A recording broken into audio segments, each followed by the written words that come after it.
आहे प्रोडक्टवर.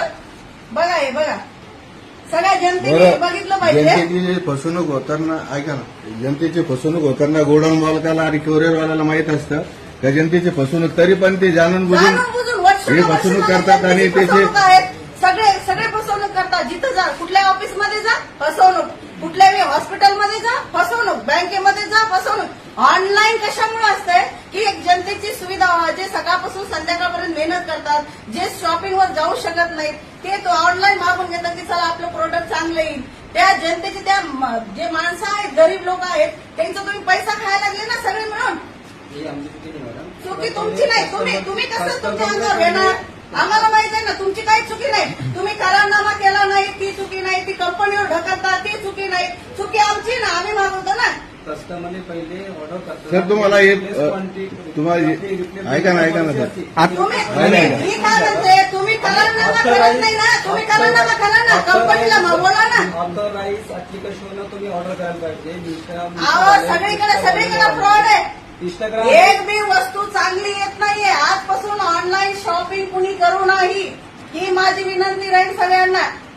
आजपर्यंत सगळ्यांनी ऑनलाईन शॉपिंग केली, लाखो रुपये गेले, वापस पुन्हा जात नाही. याच्या अगोदर पण एक पत्रकाराची फसवणूक झाली. त्याने ड्रोन मागितला होता टीव्ही सेंटरला गोडाऊन आहे, पण त्याचे पण ऑनलाईन 1800 रुपये घेतले होते कंपनी. त्यांनी पोलीस स्टेशनला तक्रार केल्यानंतर कंपनीने त्याचे पैसे परत केले. लिगली आता जाऊन मी एक समाजसेविका आहे, मी समाजासाठी आलेले आहे. मला तुम्हाला काय वाटतंय, गोडाऊन मालक आणि कोरिअरवाले मिळून हे फसवणूक करतात जनतेची केली ना, माझी केली, माझी जनतेचे डोळे भाळे जनता बघा.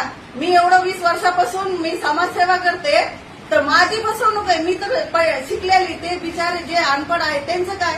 संबंधित कोरिअरवाले आणि कंपनीच्या मालकाविरोधात तुम्ही पोलीस स्टेशनला गुन्हा दाखल करणार? कंप्लेंट करणार आहे यांच्या खिलाफ. ह्या कंपन्या बी बंद झाल्या पाहिजेत आणि हे सगळे कुरिअर सुद्धा बंद झाले पाहिजे. सर आम्हाला सांगा, हे चुकीचे प्रोडक्ट आलेले आहे, चुकीच्या प्रोडक्ट आपण रिटर्न करू शकता का नाही? मी यांचं प्रोडक्ट जे आलेलं ऑर्डर दुसरंच होतं आणि ऑर्डर आलेलं दुसरं आहे. प्रोडक्ट घेऊ शकतोय. बरं ऐका ना, महत्वाचा विषय असा आहे, किती तक्रारी तुमच्याकडे आल्या? एक सॉल्व्ह होऊन द्या. यांचं जे प्रोडक्ट चुकीचं आलेलं आहे, यांचं जे प्रोडक्ट यांची असेल की हे प्रोडक्ट त्यांना रॉंग भेटलेलं आहे, मी यांचं प्रोडक्ट रिसीव्ह करून घेतो आणि जे काही असेल ते मेल करतो. मेल करून वरतून जे अपडेट येईल ते अपडेट त्याला अपडेट करू देतो. नाही, याच्यामध्ये आपण एक मेन्शन करू शकतो की कस्टमरची कंप्लेंट आहे, चुकीचं प्रोडक्ट पाठवल्यानंतर त्यांचा विश्वास खच्चीकरण झालेला आहे, त्यांना त्यांचा रिफंड पेमेंट पाहिजे, याबद्दल आपण सांगू शकता का? भेटून जाईल रिफंड त्यांना. नक्की मिळेल त्यांना. मग त्या हिशोबाने आता मॅडमचं जी प्रोसिजर आपण पूर्ण करणार का? करू ना, नक्की करणार. बरं असे किती तक्रारी आतापर्यंत आलेल्या आहेत तुमच्याकडे? असे डेली नाही येत माझ्याकडे, महिन्यातून 4 ते 5 कंप्लेंट येतात माझ्याकडे. बरं संबंधित कंपनी तुम्ही जे कोरिअर पाठवत त्यांना तक्रार दिली का अशा फसवणूक? माझ्यापर्यंत कस्टमर पोहोचलेले ते कस्टमरची मी माझ्याकडून एंड करून माझ्या एंडने बिल करून त्यांना मी माझ्यापर्यंत वापस आले नाही कस्टमर. बरं असे प्रकार घडताना तुम्ही पोलिसात निदर्शनात आणून दिलं का एजन्सीची फसवणूक केली? तुम्ही का पोलिसाला तक्रार का करत नाही? तुमच्या कंपनीला ते माल येतं आणि ते तक्रारी तुमच्याकडे येतात, तुम्ही का गुन्हा दाखल करत नाही? संबंधित कंपनी त्या व्यक्तींनी सरळ पोलीस स्टेशनकडे जायला पाहिजे. ही अशी कंप्लेंट माझा प्रश्न अजून एक असा आहे की आतापर्यंत किती असे कस्टमर्स आहेत ज्यांना तुम्ही रिफंड केलेलं आहे किंवा प्रोडक्ट मागवलं जातं एक आहे आणि प्रोडक्ट त्यांच्या घरी पोहोचतो दुसरंच प्रोडक्ट पोहोचत आहे, तर याबद्दल आपल्याकडे किती तक्रार आलेल्या आहे आणि त्यांच्याबद्दल तुम्ही सर्व्हिस का दिलेली आतापर्यंत त्यांना? आतापर्यंत माझ्याकडे भरपूर सारी कंप्लेंट आलेली आहे. सर्व्हिस काय असतं की कंपनीचा बिझनेस आहे आणि कोणताही क्लायंट असो की कोणी असं सांगत नसतं की मी फेक ऑर्डर देणार आहे आणि कंपनी त्याच्यावर ट्रस्ट होते की हा ओरिजिनल प्रोडक्ट देणार आहे. आणि सर्वात महत्त्वाची गोष्ट अशी असते की इंस्टाग्राम, फेसबुकवर हे काही ऑनलाईन शॉपिंगचं ऍप्लिकेशन नाही आहे. आपल्याला ऑनलाईन ऍप्लिकेशन घ्यायचं असेल, ऑनलाईन ऑर्डर करायचं असेल तर आपल्याकडं त्यासाठी ऑथराईज जे ऍप्लिकेशन दिलेले गेलेलं आहे, जसं की मिशो झालं, फ्लिपकार्ट आहे, इंस्टाग्राम, अमेझॉन आहे, फ्लिपकार्ट आहे, या ऑनलाईनच्या ऑथराईज ऍप्लिकेशन आहेत त्या आपण त्याच्यावरती यूज केला पाहिजे. कारण त्याच्यावरती स्पेशली रिटर्न पॉलिसी दिलेली असते.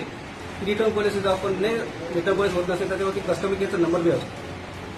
म्हणजे सांगायचं तात्पर्य हे की तुमचं जे ज्या एजन्सी किंवा मॉल असे असतात ज्यांची माहिती नसताना अशा मॉलमध्ये किंवा अशा शॉपिंगमध्ये कुणी परचेस करू नये, म्हणजे जी मोठमोठे आहेत अमेझॉन सारखे त्यांच्याकडूनच मागवावे तुमची अशी ऑनलाईन त्याच्यावरून केलं. असं आव्हान आहे जिथे तुमचं. आपल्याला रिटर्न पॉलिसी अवेलेबल दिसते, त्याच्यामध्ये पॉलिसी दिसते, रिटर्न पॉलिसी अवेलेबल आहे, अशाच ऍप्लिकेशनवरनं आपण ऑनलाईन खरेदी नाही, केली आता पाहिजे. रिटर्न पॉलिसीचं जाऊ द्या. आता सध्या अशी फसवणूक झालेली आहे की यांनी प्रोडक्ट दुसरा मागवलेला आहे आणि यांना दुसरा प्रोडक्ट आलेला आहे.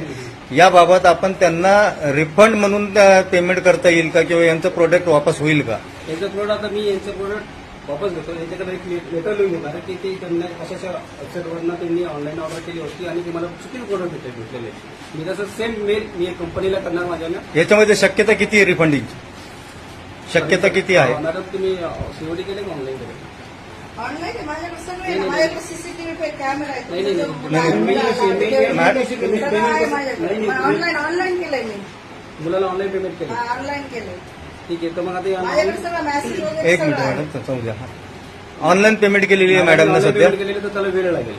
सीओडी असेल तर मी त्यांना कॅश हँड ओव्हर केलं. ऑनलाईन पेमेंट केलं मी 999 रुपये. आजच केलं ना. आजच आहे. मग online त्याला payment तुरंत केली तर फोन मला लावला, वेळ मी लागेल. product- साधारण किती दिवसाचा वेळ लागू शकतो? 20 ते 25 दिवस मग आता सध्या तुम्ही ते प्रोसिजर करणार रिफंडिंगची? लगेच करून देतो. मॅडमनी मला लेटर आणि त्यांचा आयडी प्रूफ द्यावा.